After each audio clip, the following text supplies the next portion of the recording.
সম্মান পেতে চাইলে সম্মানটা আমাদের আগেই দিতে হবে। সম্মান না দিয়ে সম্মান আশা করাটা একেবারেই বোকামি। তো আসসালামু আলাইকুম ভিউয়ার্স, কেমন আছেন? আশা করি আল্লাহ পাকের রহমতে অনেক ভালো আছেন।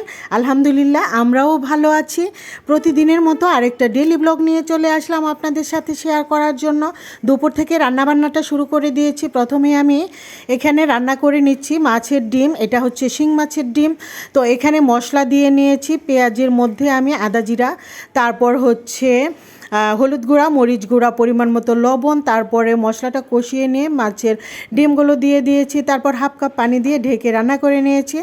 মাছের ডিম রান্না করতে বেশি একটা সময় লাগে না, খুব অল্প সময়ের মধ্যেই আমার ডিম রান্নাটা হয়ে গেল।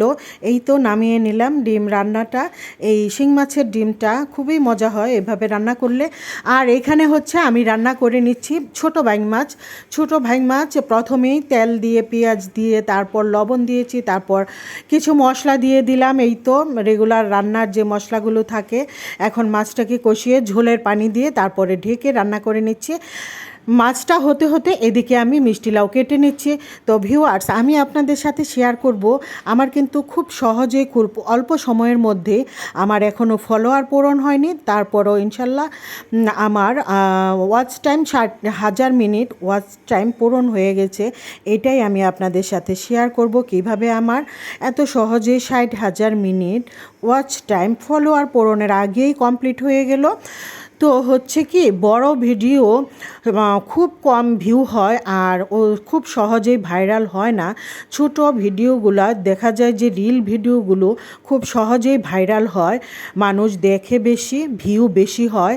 তাই চেষ্টা করবেন যে রিল ভিডিওগুলো বেশি আপলোড দিতে। আর ভিডিওগুলো যাতে হয় খুব ছোট, 5 থেকে 10 সেকেন্ডের মধ্যে, এই ভিডিওগুলোই বেশি ভাইরাল হয়। যদি দেখা যায় যে 3-4টা ভিডিওতে মাশাল্লাহ ভালো ভিউ আসছে, তখনই দেখবেন যে সেটআপটা দিয়ে দেয় আর ওয়াচ টাইমও খুব তাড়াতাড়ি ফিল আপ হয়ে যায়।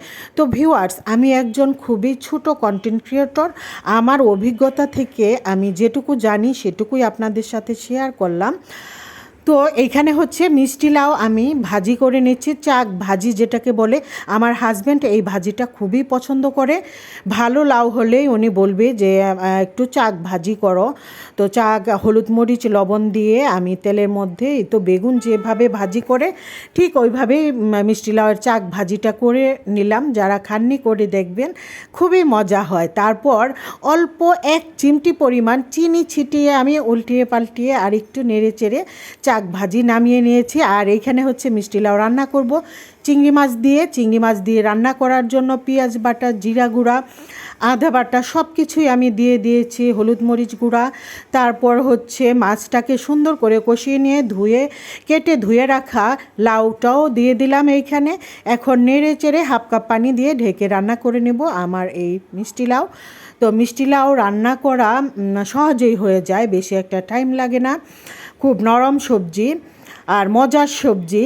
আচ্ছা, যাই হোক, এইখানে হচ্ছে জিরা ভেজে নিচ্ছি। জিরাটা হচ্ছে আমি গুঁড়া করে নিব ব্লেন্ডারে, তাই ভেজে নিচ্ছি, মানে টেলে নিচ্ছি জিরাটা। তো এই তো লাউ রান্না হয়ে গেল, কাঁচামরিচ দিয়ে এখন নামিয়ে নেব। এইখানেও আমি হাফ চা চামচ চিনি দিয়ে দিয়েছি। লাউ তো আমি আগেও বলেছি যে একটু চিনি দিলে খুবই মজা লাগে। এই যে আমার লাউয়ের চাক ভাজি ভীষণ মজার ছিল, চিংড়ি দিয়ে লাউ রান্না। তারপর এটা হচ্ছে শিং মাছ টমেটো দিয়ে আলু দিয়ে ঝোল। তারপর এখানে বাইং মাছ রান্না। এই ছিল আপনাদের সাথে আমার আজকের ভিডিও। সবাই ভালো থাকবেন, আল্লাহ হাফেজ।